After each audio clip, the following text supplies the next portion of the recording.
स्वास्थ्य का आधार। पथ्य अपथ्य विवेक पथ्य सति गदार्थस्य किमौषधनिषेवणे। पथ्य सति गदार्थस्य किमौषधनिषेवणे। पथ्य हो तो औषधियों के सेवन की क्या आवश्यकता है। पथ्य न हो तो चाहिए, औषधियों का कोई फल ही नहीं है। स्वास्थ्य अतः सदैव पथ्य का ही सेवन करना चाहिए। पथ्य अर्थात हितकर। हितकर का सेवन व अहितकर का त्याग करने हेतु पदार्थों के गुणधर्मों का ज्ञान होना आवश्यक है।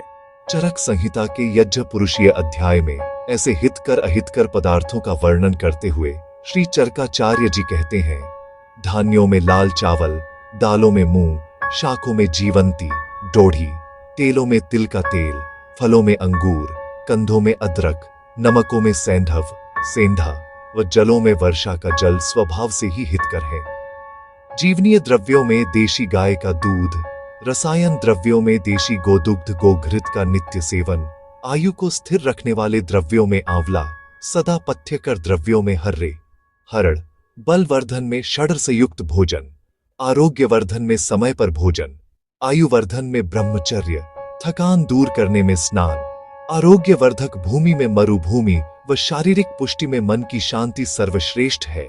सर्वदा अहितकर पदार्थों में दालों में उड़द, शाखों में सरसों, कंधों में आलू, जलों में वर्षा, रथों में नदी का जल प्रमुख है। सर्व रोगों के मूल आम, अपक्व आहार रस को उत्पन्न करने में अधिक भोजन, रोगों को बढ़ाने में दुख, बल घटाने में एक रसयुक्त भोजन, पुंसत्व शक्ति घटाने में नमक का अधिक सेवन मुख्य कारण है। अनारोग्यकर भूमि में समुद्र तट का प्रदेश व पूर्णतः अहितकर कर्मों में अत्यधिक परिश्रम प्रमुख है। अपना कल्याण चाहने वाले बुद्धिमान मनुष्य को हित अहित का विचार करके हितकर का ही सेवन करना चाहिए। आत्महत्या कभी नहीं करना। आत्महत्यारे घोर नरकों में जाते हैं और हजारों नरक यातनाएं भोगकर फिर देहाती सुअरों की योनि में जन्म लेते हैं। इसलिए समझदार मनुष्य को कभी भूल कर भी आत्महत्या नहीं करनी चाहिए। आत्महत्यारों का न तो इस लोक में और न परलोक में ही कल्याण होता है। स्कंद पुराण काशी खंड पूर्वार्ध 12-12-13। आत्महत्या करने वाला मनुष्य 60,000 वर्षों तक अंधता मिस्र नरक में निवास करता है। पाराशर स्मृति 4:1-2। मेरे श्री राम आए हैं,